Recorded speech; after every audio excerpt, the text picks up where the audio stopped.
जय हिंद दोस्तों, मैं ललन कुमार अपने YouTube चैनल की ऑफ मैथमेटिक्स पर आपका हार्दिक स्वागत करता हूं।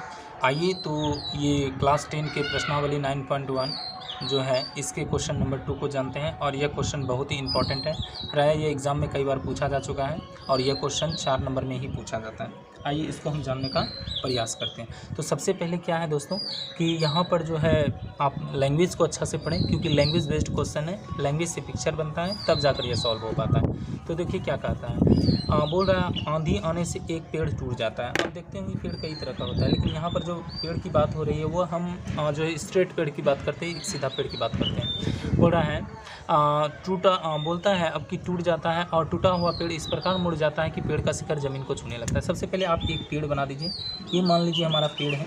अब क्या होता है कि इसका कहीं से भाग टूट जाता है, पता नहीं कितना टूटा है, हम मान लेते हैं कि यहाँ से क्या हुआ, है टूट गया। और अब ये टूटा हुआ भाग जो होता है वो धीरे धीरे आकर कहाँ मिल जाता है, तो ये मिल जाता है ज़मीन से। ठीक है, ये ज़मीन से आकर मिल गया। जब ये ज़मीन से मिल गया तो ये क्या है, एक दृष्टि रेखा है और ये जो है हम लिख देंगे क्षैतिज स्तर। अब देखिए ज़रा से क्या होता है, बोलता है इसके साथ जो ये यहाँ पर टूटा हुआ भाग जो मुड़कर नीचे की ओर आया है ये पार्ट पर, यहाँ पर क्या बोलता है कि इसके साथ 30 डिग्री का कोण बना देता है। मतलब ये एंगल की बात हो रही है। और पेड़ के पाद बिंदु की, पाद बिंदु कहने का मतलब पेड़ का जो जड़ है, यहाँ से बात हो रही है। जो है बोल रहा है पेड़ के पाद बिंदु की दूरी, इसकी दूरी जो है जहाँ पेड़ का शिखर ज़मीन को छूता है, तो पेड़ का शिखर यहाँ छू रहा है और जबकि ज़मीन ये पेड़ का जो है ये पाद बिंदु है, तो मतलब ज़मीन को छूता है 8 मीटर है। इसका डिस्टेंस कितना दिया है दोस्तों, तो यह 8 मीटर दिया गया। बोलता है पेड़ की ऊंचाई निकालना है। तो ये देखिए टोटल पेड़ क्या है, यहाँ से लेकर यहाँ तक का, भले यहाँ टूट गया हो लेकिन ये टूटा हुआ भाग क्या है, यहाँ मुड़ गया। इसका मतलब ये भाग और ये भाग दोनों आपस में क्या होगा, बराबर। क्यों, क्योंकि यही टूटा हुआ भाग इस पर आकर गिर जाता है।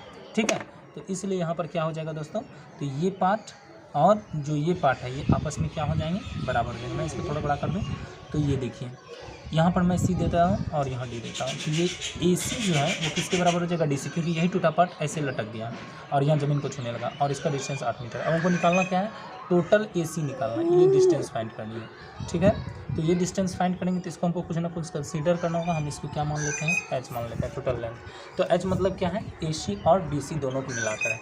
इसमें क्या कर सकते हैं, सबसे पहले देखिए ये साइड दिया गया है, ये साइड नहीं है, इसकी हेल्प से इसको भी फाइंड कर सकते हैं और इसको भी फाइंड कर सकते हैं, क्योंकि हमको इसको और इसका दोनों का जोड़ है। क्यों, क्योंकि इसका फाइंड करके इसको फाइंड करेंगे और ये फाइंड जब हो जाएगा तो यही इसके बराबर हो जाएगा, इसको और इसको जोड़ देंगे तो निकल जाएगा वैल्यू। आइए तब तो ये हल करते हैं। इसको देखिए क्या कर सकते हैं, माना क्या है, तो जो है माना पेड़ की ऊंचाई या ए बी क्या है, ए बी एक पेड़ है।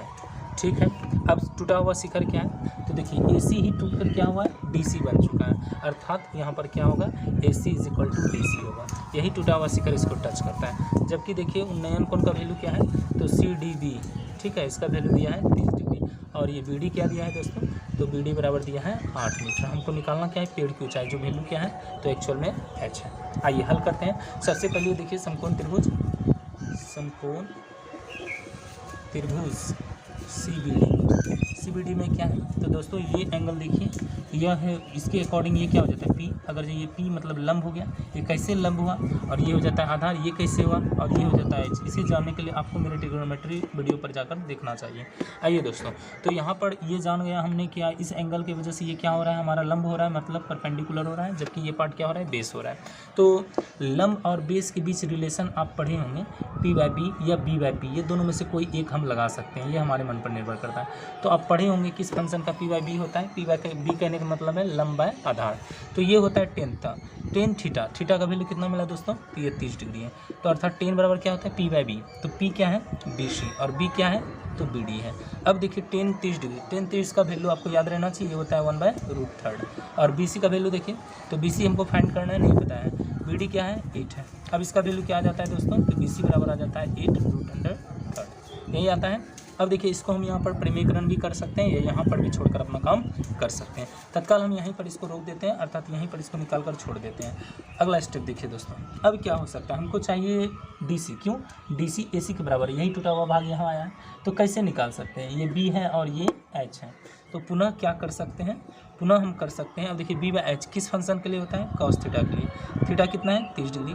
B/H, B का वैल्यू क्या है, तो BD है। H का वैल्यू क्या है, ये हो गया BD और ये H का वैल्यू क्या है, तो DC है। अब देखिए cos 30 का आपने वैल्यू पढ़ा होगा, cos 30 वैल्यू क्या होता है, तो cos 30 का वैल्यू होता है √3/2। ठीक है, क्या हो जाता है cos 30 का वैल्यू दोस्तों, तो cos 30 का हो जाता है √3/2। अब देखिए BD, क्या BD हमको पता है, तो BD पता है कितना है 8 है। क्या हमको DC पता है, नहीं, यही तुमको फाइंड करना है DC। अब यहाँ पर क्या हो सकता है, तो देखिए ये इससे क्रॉस हो जाएगा, ये इससे क्रॉस मल्टीप्लिकेशन कर जाएगा, तो हम क्रॉस मल्टीप्लिकेशन यहाँ पर फाइंड कर लेते हैं दोस्तों। यहाँ पर क्या निकलेगा DC, ये देखिए 2 इससे मल्टीप्लाई हो जाएगा 2 गुना 8, और ये जो है ये इधर आ जाएगा यहाँ। ठीक है, नहीं तो आप इसके साथ √3 अभी तत्काल रख सकते हैं, बाद में इसको देखें क्या करना है। आइए दोस्तों, अब क्या होगा, तो अब हमको DC फाइंड करना है। DC फाइंड करने के लिए कर क्या सकते हैं, ये दोनों को गुना और इसको डिवाइड में लेकर चलते हैं। क्यों, क्योंकि हमेशा मल्टीप्लाई डिवाइड में चेंज हो जाता है। ठीक है, देखिए ये मिला।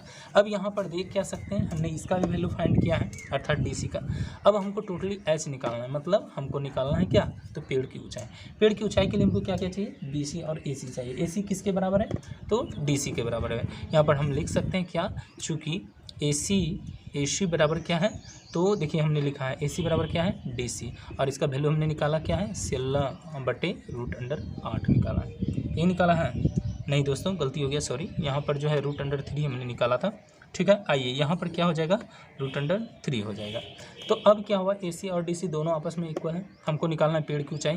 पेड़ की ऊंचाई बराबर, तो पेड़ की ऊंचाई एक्चुअल में है क्या, तो पेड़ की ऊंचाई टोटल है AB, है ना, तो पेड़ की ऊंचाई है AB फाइंड कैसे होगा दोस्तों, तो AC + BD कर सकते हैं। क्या कर सकते हैं, AC + BD। अब देखिए तो जरा सा AC + BC कर सकते हैं। अब देखिए यहाँ पर हमने BC का वैल्यू निकाला है और AC का निकाला है। AC का क्या है 16/√3 और प्लस BC का वैल्यू क्या है 8/√3, यही तो है। अब हम क्या कर सकते हैं, एलसीएम ले सकते हैं। एलसीएम कितना है 3, इससे इसको डिवाइड कीजिए 1, ऊपर से मल्टीप्लाई कीजिए 8। सेम प्रोसेस, इससे इसको डिवाइड कर दीजिए 1 मिलेगा, ऊपर से मल्टीप्लाई कीजिए, तो ये क्या आ गया 24/√3। अब हम क्या करेंगे, तो इसका परिमेयकरण करेंगे। परिमेयकरण करने का मतलब है जो नंबर है उसी से ऊपर मल्टीप्लाई और नीचे मल्टीप्लाई, 24/√3, और इसी नंबर से इसको मल्टीप्लाई कर देंगे और उसी से हम क्या कर देंगे, डिवाइड कर देंगे। अब इससे क्या प्रॉफिट हुआ हमको, तो यहाँ पर देखिए ये हो जाएगा क्या, ये हो जाएगा √9। इसका वर्गमूल कितना निकलता है दोस्तों 24√3, और बाय कितना हो जाएगा 3 से इसको कैंसिल कीजिएगा तो आपको क्या मिल जाएगा 8√3 क्या है, तो यहाँ पर आपको दिया गया था मीटर, अतः क्या हो गया, अतः पेड़ की ऊंचाई बराबर, पेड़ की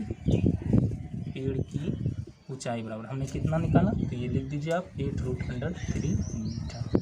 ओके दोस्तों, यदि कोई प्रॉब्लम हो तो कृपया कर मुझे कमेंट करें, लाइक करें, शेयर करें और ज़्यादा से ज़्यादा दोस्तों तक फैलाने का प्रयास करें। थैंक्स।